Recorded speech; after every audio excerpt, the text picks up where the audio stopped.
This is my commentary on the movie Hop, released in 2011.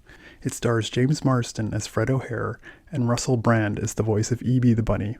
I chose to comment on this movie having just seen James Marsden in the Sonic the Hedgehog film, where he played companion to a different animated character.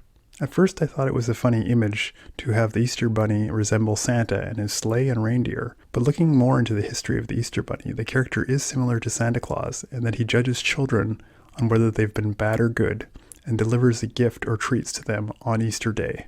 It's interesting in this movie to see James Marsden play a man who is barely grown up and is still living with his parents, when in Sonic the Hedgehog he is a police officer, a person much closer to expecting his own children, indeed with Sonic playing the role of a surrogate child in his life.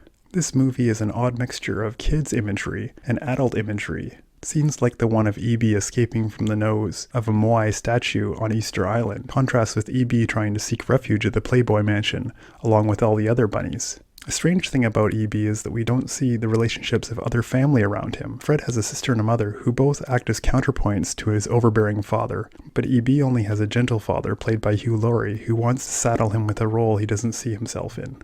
Whereas Sonic was largely a character who started and finished the exact same way in a movie, this film does do a good job of portraying Eebie as selfish in the beginning and then having him realize and amend his behavior towards the end. It's interesting that both Eebie and Fred don't mind lying to some degree about their life. Eebie claims to be in fact the Easter Bunny, and Fred claims to own the mansion he is house-sitting.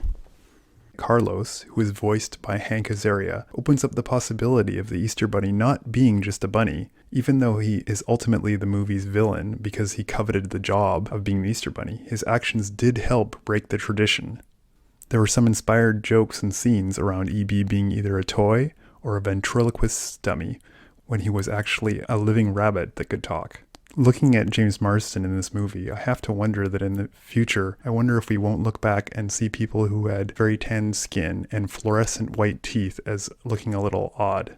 I have to wonder how the animal trainers in the movie knocked out the dogs, who didn't appear to be computer animated.